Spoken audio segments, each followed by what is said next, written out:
বীজগণিতের জগতে সবাইকে স্বাগতম। আজ আমরা এমন এক মজার ধাঁধা নিয়ে কথা বলবো যেটা দেখতে হয়তো বেশ কঠিন লাগে, কিন্তু এর পেছনের কৌশলটা ধরতে পারলে কিন্তু একদমই সহজ। চলুন বীজগণিতীয় ঘন বা অ্যালজেব্রিক কিউবসের রহস্যটা একটু ভাঙা যাক। বীজগণিত শুনলেই অনেকের কাছে বেশ কঠিন একটা বিষয় মনে হয়, তাই না? কিন্তু যদি এটাকে একটা চ্যালেঞ্জ বা ধাঁধার মতো করে দেখা যায়, তাহলে কিন্তু ব্যাপারটা বেশ মজার হয়ে ওঠে। আর এই ধাঁধাগুলোর সমাধান করতে পারলেই গণিতের আরও অনেক বড় বড় দরজা খুলে যায়। তো প্রশ্নটা হলো, এই রকম একটা সমস্যা দেখলে কোথা থেকে শুরু করা উচিত? মানে প্রথম স্টেপটা কি হবে? চলুন আজ আমরা একসাথে এই ধাঁধার সমাধানের পথটাই খুঁজে বের করি। এই যে দেখুন, এখানে ২৩ নম্বর সমস্যাটা 8a³ + b³/27। দেখে হয়তো একটু জটিল লাগছে, তাই না?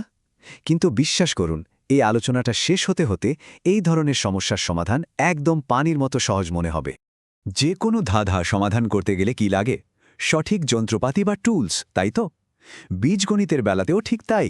আর এখানকার টুলসগুলো হলো সূত্র। তো চলুন আমাদের সেই টুলকিটটা একবার দেখে নেওয়া যাক। ব্যাপারটাকে অনেকটা মাস্টার কির মতো ভাবতে পারেন। মানে একটা চাবি দিয়েই যেমন অনেকগুলো তালা খুলে ফেলা যায়, ঠিক তেমনি এই কয়েকটা সূত্র জানলেই ঘনের প্রায় সব ধরনের সমস্যার সমাধান করা সম্ভব। এগুলোই কিন্তু আমাদের আসল হাতিয়ার। আমাদের টুলকিটের প্রথম চাবিটা হলো এটা। মানে যখন দুটো পদের যোগফলের ওপর কিউব বা ঘন থাকে, তখন এই সূত্রটা ব্যবহার করে খুব সহজেই পুরো রাশিটাকে এক্সপ্যান্ড করা বা ভেঙে ফেলা যায়। আর এই হলো দ্বিতীয় সূত্র। দেখুন, এটা দেখতে কিন্তু প্রায় প্রথমটার মতোই। এটা ব্যবহার করা হয় বিয়োগফলের ঘন বের করার জন্য। দুটো সূত্রের মধ্যে খুবই ছোট, কিন্তু খুব গুরুত্বপূর্ণ একটা পার্থক্য আছে। আচ্ছা, এবার একটু খেয়াল করে দেখুন, a + b³ সূত্রের সবগুলো চিহ্নই কিন্তু প্লাস। কিন্তু a - b³ বেলায় কি হচ্ছে? চিহ্নগুলো একবার প্লাস, একবার মাইনাস, আবার প্লাস, আবার মাইনাস, এভাবে করে বদলাচ্ছে। এই ছোট প্যাটার্নটা মাথায় রাখলেই কিন্তু অনেক কমন ভুল এড়িয়ে যাওয়া যায়। এতক্ষণ তো আমরা রাশিকে এক্সপ্যান্ড করা বা বড় করা দেখলাম। এবার আমরা ঠিক তার উল্টো কাজটা করব, মানে উৎপাদকে বিশ্লেষণ। সোজা কথায় একটা বড় রাশিকে তার মূল বিল্ডিং ব্লক বা গুণনীয়কে ভেঙে ফেলা। এই সূত্রটা ঠিক সেই কাজে আমাদের সাহায্য করবে। এবং এই হলো আমাদের টুলকিটের শেষ আর চতুর্থ চাবি। এখানেও কিন্তু সেই চিহ্নের খেলা, জাস্ট একটা ছোট পরিবর্তন আর সূত্রটা বদলে গেল। তো এই মোট 4টা সূত্র, এগুলোই হলো আমাদের মূল ভিত্তি। তো আমাদের টুলকিট তো দেখা হলো, এখন আসল মজা। চলুন দেখি এই সূত্রগুলো বাস্তবে কিভাবে কাজ করে। থিওরি তো অনেক হলো, এবার সরাসরি প্রয়োগে যাওয়া যাক। এতে কিন্তু কনফিডেন্সও বাড়বে। এখানে একটা উদাহরণ দেখা যাক। 2x + 3y whole cube.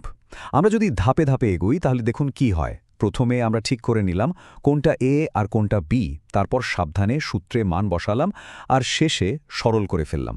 দেখলেন তো, একটা সিস্টেম মেনে চললে সমাধানটা কত সহজে হয়ে যায়। ওকে, এবার আমরা আসছি আজকের আলোচনার একদম মূল পর্বে। এতক্ষণ যা যা শিখলাম সেই টুলসগুলো ব্যবহার করে এবার আমরা জটিল রাশিগুলোকে ভাঙব, মানে এর আসল উপাদান বা ফ্যাক্টরগুলো খুঁজে বের করব। আগেই যেমনটা বলছিলাম, উৎপাদকে বিশ্লেষণ মানে হল একটা কাঠামোর মূল ভিত্তি বা বিল্ডিং ব্লকগুলো খুঁজে বের করা। মানে একটা রাশিকে তার গুণনীয়কগুলোর গুণফল হিসেবে প্রকাশ করা। এতে হয় কি, রাশিটার ভেতরের গঠনটা একদম পরিষ্কার বোঝা যায়। এই রাশিটার দিকে একবার তাকানো যাক। 8a³ + 27b³। এখানে প্রথম এবং সবচেয়ে জরুরি কাজটা হলো প্যাটার্নটা খুঁজে বের করা। একটু খেয়াল করলেই দেখা যাবে এটা আসলে দুটো সংখ্যার কিউবের যোগফল। আর একবার এই প্যাটার্নটা চোখে পড়ে গেলেই কিন্তু কাজ অর্ধেক শেষ। তখন শুধু সঠিক সূত্রটা বেছে নিলেই সমাধান হয়ে যায়। ঠিক আছে, এতক্ষণ তো আমরা এক একটা করে সূত্র ব্যবহার করা দেখলাম। এবার এমন একটা সমস্যা দেখব যেখানে আমাদের একাধিক কৌশল একসাথে কাজে লাগাতে হবে। বলা যেতে পারে এটাই আমাদের দক্ষতার আসল পরীক্ষা। আর এখানেই সবচেয়ে মজার বিষয়টা, গণিত কিন্তু সবসময় একরোখা বা একমুখী না। এর মধ্যেও অনেক নমনীয়তা আর সৃজনশীলতার জায়গা আছে। মানে একটা সমস্যার সমাধান কিন্তু অনেকভাবেই করা যেতে পারে। এই ধারণটা দেখুন, a⁶ - 64। এটাকে দুইভাবে ভাবা যায়। একবার এটাকে দুটো সংখ্যার স্কোয়ারের বিয়োগফল হিসেবে দেখা হয়েছে, আবার অন্যবার দুটো সংখ্যার কিউবের বিয়োগফল হিসেবে। দুটো পথ কিন্তু একদম আলাদা, কিন্তু লক্ষ্য করে দেখুন আল্টিমেট উত্তরটা কিন্তু একই আসছে। দারুণ না ব্যাপারটা?